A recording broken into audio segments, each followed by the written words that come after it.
ఆకాశవాణి జబర్దస్త్ కేంద్రం. నేను మీ అనసూయ. ఇప్పుడు నేను మీకు చూపించబోయే కథ ఆది అతను వెతికే నిధి. మరి ఆది ఆ నిధిని చేరుకుంటాడో లేదో తెలియాలంటే let's welcome hyper Aadi and rising Raju's team.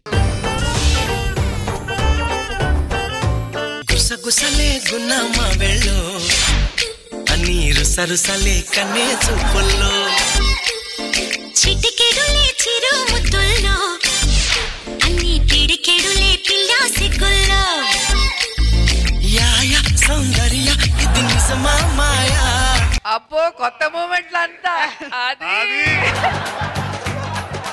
ఏంటి అప్పుడు ఆపేశారేంటి? ఆ బ్యాచ్ తో డాన్స్ చేస్తే 5 నిమిషాలు ఉంచుతారు, అనసూయతో వేస్తే చాలా 5 సెకండ్లకే ఆపేస్తారు. ప్రతి ఒక్కరూ అంతేనండి. దేశం బాగుండాలని కోరుకుంటారు, కానీ పక్కోడు బాగుంటే చూడలేరు. పాపం అనసూయ గారు కూడా అట్టయినట్టున్నారు. రేపటి నుంచి మీరు ఇలా చేసినందుకు ప్రతి స్కిట్ అనసూయ గారు నాతో ఎంట్రీ ఇస్తారు. నేను ఇప్పుడు చెప్పాను. ఇప్పుడు చెప్పండి. సాంగ్ వరకేనా? స్కిట్ అంతా నా పక్కనే ఉండొచ్చుగా. మరి మీ వైఫ్ క్యారెక్టర్ గణపతి? నేను బటర్ఫ్లై గురించి మాట్లాడుతున్నాను, నువ్వు బఫెలో గురించి మాట్లాడుతున్నావు. మరి మీ సెకండ్ వైఫ్ శాంతి? గుజ్జు తీసిన గ్రేపులో ఉంటది, అది నా వైఫ్ ఏంటి? ఆడు రాజు కాదు, రాజుగారికి అదికి పట్టిన బూజు. వాళ్ళంతా సంపూర్ణేష్ బాబు సినిమాలు అంటోళ్ళు 2 రోజులకు ఒకసారి వస్తారు. కానీ నువ్వు రాజమౌళి సినిమా 2 ఏళ్ళు అయితే గానీ రావు. కానీ ఈ స్కిట్లవి చేస్తే ఏమొస్తుంది? ఫస్ట్ కిక్ వస్తది, తర్వాత 25,000 చెక్ వస్తది. అయ్యో నా వల్ల కావట్లేదు అది. ఇంతకు మించి బిస్కెట్లు అయితే నా వల్ల కూడా కాదు, వెళ్ళి కూర్చో. ఇవన్నీ బిస్కెట్లా? ఏమండి ఏం చేస్తున్నారు? అస్థిపంజరం గురించి 5 పేజీలు ఆన్సర్ రాయమన్నారే, నువ్వు వస్తే నిన్ను చూసి రాద్దామని వెయిట్ చేస్తున్నా. ఏమండి ఎందుకు అంతలా అరుస్తావు? ఎందుకే? పెళ్ళైన కొత్తలో కూడా ఇలాగే అరిచేదాన్ని, అప్పుడేమో సౌమ్యంగా ఉందన్నారు, ఇప్పుడు ఎందుకు ఇలా అంటున్నారు? అప్పటికి ఇప్పటికి జబర్దస్త్ సెట్ లో మాట్లాడే రోజా గారికి, ప్రెస్ మీట్ లో మాట్లాడే రోజా గారికి అంత తేడా ఉంది. అంటే ఇక్కడ స్మైల్ బ్రాండ్, అక్కడ ఫైర్ బ్రాండ్. ఈ మధ్యన మీరు బాగా మారిపోయారండి, ఎందుకో నాకు తేడా కనిపిస్తున్నారు. నీకు జస్ట్ తేడా కనిపించినందుకే నువ్వు అంత ఏడిస్తే రోజు ఆ తేడాతో కాపురం చేస్తాను నేనంత ఏడవాలే. పిల్లలు కనిపిస్తే చాలు ఓ పైన పడిపోతారే. బేసిక్ గా 2 రకాలు ఉంటారే. ఒకటి అనుకువగా ఉంటది, అందంగా ఉంటది, మనతో ప్రేమ చూపిస్తది. మరి రెండోది? వాళ్ళ గురించి ఎతకక్కర్లా, ప్రతి ఇంట్లోనూ ఉంటారు. ఈ రోజు నుంచి మీతో మాట్లాడదలుచుకోవట్లేదు. సరే మాట్లాడుకో. కనీసం కారణం ఏంటని కూడా అడగరా? ఒకరు మంచి పని చేస్తానన్నప్పుడు కారణాలు అడగకూడదని బాబా శ్యామదేవ్ చెప్పాడే. ఈ మాటలకి ఏమి తక్కువ లేదు. మీరు సంపాదించే సంపాదన బోర్డు ఇంటి ఖర్చులు కూడా సరిపోవట్లేదు. నీ పెత్తనం తట్టుకోలేక నేను మా బాస్ని అడిగా, ఆ జీతం నాకు సరిపోవట్లేదు, మా ఆవిడ సతాయిస్తుందని. ఆ పెంచాలో లేదో వాళ్ళ ఆవిడ అడిగి చెప్తానన్నాడు. ఇవన్నీ నాకు అనవసరం అండి. ఈ రోజు నుంచి మన ఇద్దరు విడివిడిగా ఉండబోతున్నాం. ఓకే, నువ్వు బయట ఉండు, నేను లోపల ఉంటా. కూడా నీకు విడాకులు ఇస్తా అంటున్నా. తెంచుకుంటే తెగిపోతుందా దేవుడు వేసిన బంధం. చెప్పండి, ఆ సెంటిమెంట్ ఏమో మాకు అంత సెంటిమెంట్ లేదు ఇక్కడ. అనసూయతో సాంగ్ అంటే వేయలేదు, కానీ ఇలాంటి వాటి మాత్రం రెడీగా ఉంటారు. మొన్న పక్కింటి సుబ్బారావు వాళ్ళ ఆవిడ కూడా ఇలాగే విడాకులు తీసుకుని విడిపోయారు, వెంటనే కలిసిపోయారు. ఎందుకండి? ఆ చదివించిన చదివింపులు, పెళ్లికి తీసుకున్న గిఫ్టులు మొత్తం తిరిగి ఇచ్చారని పెళ్లికి వచ్చిన నోటీసులు పంపారు. సరే అండి, మనం కలిసే ఉందామండి. ఎందుకంటే ఇది కట్టుకున్న చీర కూడా వాళ్ళు ఇచ్చిన గిఫ్టే, కలిసి ఉండాలి, తప్పదు. రాత్రి అయింది, చలి పుడుతుంది, దోమలు కూడా కుడుతున్నాయి. ఏమనిపిస్తుంది? ఆ కిటికీలు మూసేసి ఆల్ అవుట్ ఆన్ చేస్తే పడుకోవాలనిపిస్తుంది. మా అమ్మ ఏమో పిల్లలు పుట్టక ముందే ఇంటి నిండా బొమ్మలు వేస్తుంది. బోడి బొమ్మల కోసం ఇక్కడ యుద్ధం చేసినట్టు చేయాలంటే నా వల్ల కాదు. మన పెళ్ళైన కొత్తలో మా పెరట్లో ఒక మొక్క నాట, అది పెద్దదై కాయలు కూడా కాస్తుంది. ఇంకా నా కడుపున కాయ కూడా కాయలేదు. దాన్ని మట్టిలో పాతి పెట్టాం కాబట్టి కాస్తుంది, నిన్ను పాతి పెట్టనా? ఏమండో గ్యాస్ కట్టేశారా? ఏంటే ఇంట్లో గ్యాస్ కట్టేశారా? మామూలుగా అమెరికాలో పడుకునేటప్పుడు గుడ్ నైట్ అంటారు, లండన్ లో స్వీట్ డ్రీమ్స్ అంటారు. ఒక ఇండియాలోనే గ్యాస్ ఆఫ్ చేసావా, దోశపిండి ఫ్రిడ్జ్ లో పెట్టావా, అస్థికలు తీసుకెళ్లి గంగా నదిలో కలిపావా? పోయి ఆఫ్ చేసి రాబో. ఏమండి ఏమైంది? ఇది వెలుగు వస్తుందండి. ఎలుగు రావటం ఏంటే? ఏంటి ఇది? ఏంటండి? ఇదేదో నిధికి సంబంధించిన మ్యాపే, మన ఇంట్లోనే ఉందా? కానీ ఒక మొక్కే ఉంది, ఇంకో మొక్క ఎవరి దగ్గర ఉండుంటది. ఇది దొరికితే ఫ్యామిలీ మొత్తం ఎంజాయ్ చేసుకోవచ్చే. వెళ్దాం పద. అదేంటండి అడవికి తీసుకొచ్చారు? ఇది అడవుల్లోనే ఉంటది, మీ అత్తగారింట్లో ఉండదు. అది ఎక్కడుందో ఏంటో.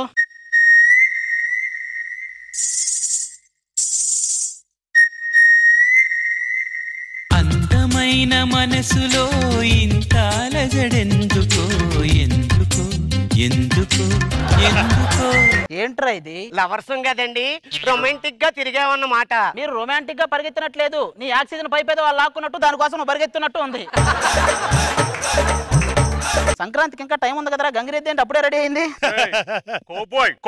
ఎలిఫెంట్ కు పుట్టిన 7వ బాయ్ లాగా ఉంటాడు ఈడు కౌబాయ్ ఈడు. ఏమండి మన కుర్రాడు కానీ పుడితే ఈ పేరు అస్సలు పెట్టద్దు. నీలాంటిదే కొడుకు మంచి దాంట్లో అవ్వాలని ముందుగానే వీల్ చైరు కళ్ళజోడు కొనుక్కుంటున్నట్టు.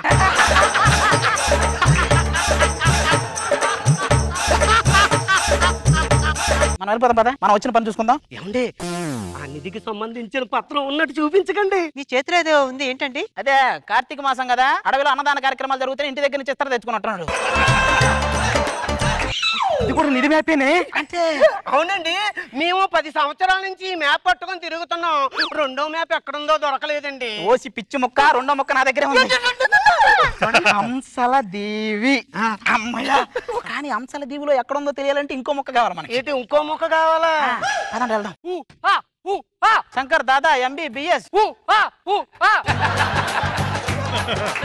ఎవడరా నువ్వు, ఏం పేరు నీది? ఆకండి. ఆ పేరేది బాగుందండి.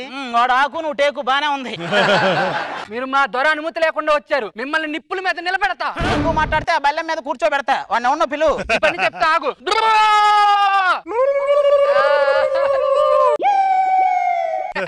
మా ఓన్ ఏంటి అంటున్నారు? ఈ అడవిలో ఉన్న ప్రజలందరూ నా బిడ్డలు లాంటి వాళ్ళే. ఇలాంటి వాళ్ళు ఎందుకులే, నీ బిడ్డలే అని చెప్పి దొంగ తిరుగులనే ఎందుకు మళ్ళీ?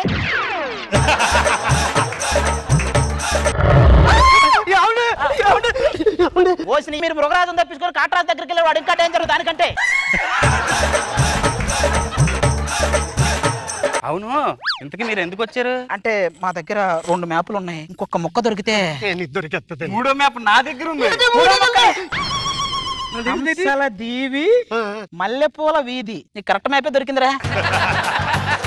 ఏమండి ఇంత కష్టపడి మనం నిధి కోసం వెళ్తాం కదా, అది దొరికిన తర్వాత ఏం చేద్దామండి? ఆయన దగ్గరికి వెళ్ళి ఎస్టిమేషన్ స్లిప్ తీసుకుందాం. ఈ నిధి ఒరిజినల్ కాదో చెక్ చేద్దాం, ఓకేనా? గుట్టు చప్పుడు కాకుండా వాటాలు పంచుకుందాం, ఓకేనా? ఆగండి, వెళ్లే ముందు ఒకసారి ఆ తల్లికి దండం పెట్టుకుని వెళ్దాం. ఈ తల్లి పేరేంటో? గూగుల్ తల్లి. అన్ని అందులోనే ఎతుకుతాడు ఆయన. మీరు అటెళ్ళండి, మీరు ఇటెళ్ళండి, నేను వెళ్ళి వెనక అంతా ఎతుకుతాను, ఓకేనా? ఎవరు నిధి దొరికినా అందరూ సమానంగా వాటిలో పంచుకోవాలి, ఓకేనా? ఓకే.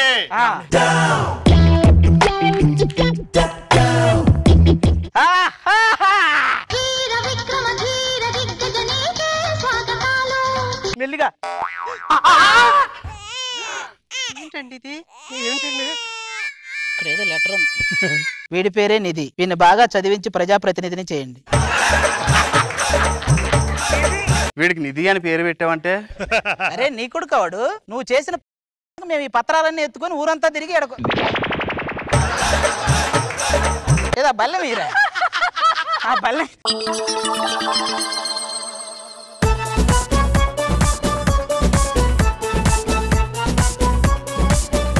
రోజా గారు ఎలా అనిపించింది? క్లైమాక్స్ చాలా వెరైటీగా ఉంది. సో మొత్తానికి ఏ స్కిట్ తీసుకున్నా శాంతి నుంచి అలా రాజు మీదకి వెళ్ళి ఫినిషింగ్ మాత్రం దొరబాబు మీద పంచ్ ఆయనకు పడంతే ఆగట్లేదు. నైస్, బాగుంది. నాగబాబు గారు, దొరబాబు అడవిని చేయించాడు, ఎంతో మంది హృదయాలు చేయించాడు. ప్రేమ బాగుంది, నీట్ గా ఎంటర్టైనింగ్ ఉంది, సరదాగా ఉంది, గుడ్. అది